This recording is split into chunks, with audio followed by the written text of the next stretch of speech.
Mapagpalang araw po sa inyong lahat. Ngayon po ay araw ng Miyerkules, ika-29 ng Abril. Pakinggan po natin ngayon ang mabuting balita ng Panginoon.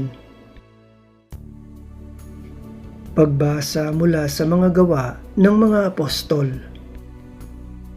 Noong mga araw na iyon, lumago at lumaganap ang salita ng Diyos. Sina Bernabe at Saulo ay bumalik buhat sa Jerusalem nang maganap na nila ang kanilang tungkulin at isinama ni Juan na tinatawag ding Marcos. May mga propeta at mga guro sa simbahan sa Antioquia. Kabilang dito sina Bernabe, Simeon na tinaguriang Negro, Lucio na taga Cirene, Saulo at Manaen, kababata ng tetrarkang si Herodes. Samantalang sila'y nag-aayuno at sumasamba sa Panginoon, sinabi sa kanila ng Espiritu Santo, ibukod ninyo sina Bernabe at Saulo.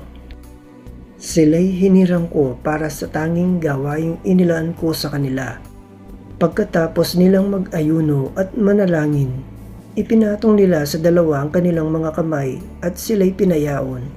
Kaya't bumaba sa Seleucia sina Bernabe at Saulo na sinugo ng Espiritu Santo at buwat do'y naglayag patungong Sipre. Nang dumating sila sa Salamina, ipinahayag nila ang salita ng Diyos sa mga sinagoga ng mga Hudyo roon.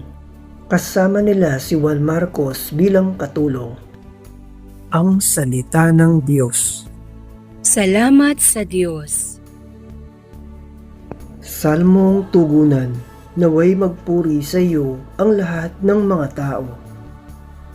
O Diyos, pagpalain kami't kabagan, kami Panginooy iyong kawaan, upang sa daigdig mabatid ng lahat ang iyong kalooban at ang pagliligtas. Naway magpuri sa iyo ang lahat ng mga tao.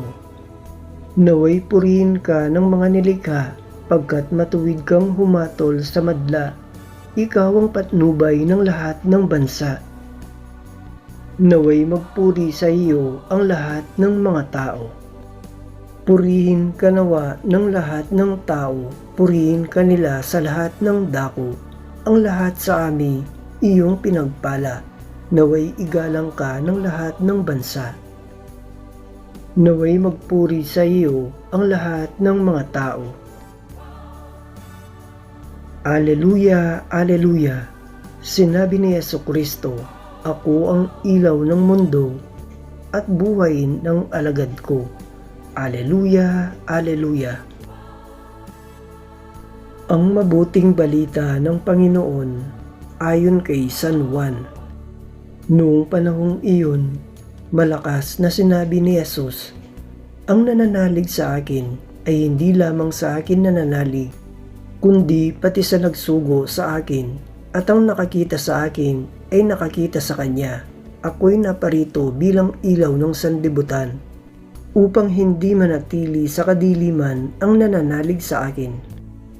Kung mapakinggan ninuman ang aking mga salita, ngunit hindi niya tuparin ito, hindi ko siya hatulan, sapagkat naparito ako, hindi upang hatulan ang sanlibutan, kundi upang iligtas ito.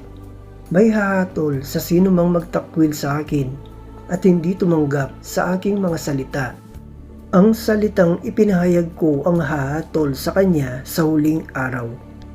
Sapagkat hindi ako ang nagsalita sa ganang sarili ko lamang, kundi ang amang nagsugo sa akin, ang siyang nag-utos kung ano ang aking sasabihin at ipahayag. At alam kong ang kanyang utos ay nagbibigay ng buhay na walang hanggan. Kaya't ang ipinasasabi ng Ama ang siya kong sinasabi.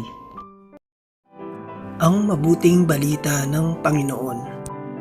Pinupuri ka namin, Panginoong Hesukristo.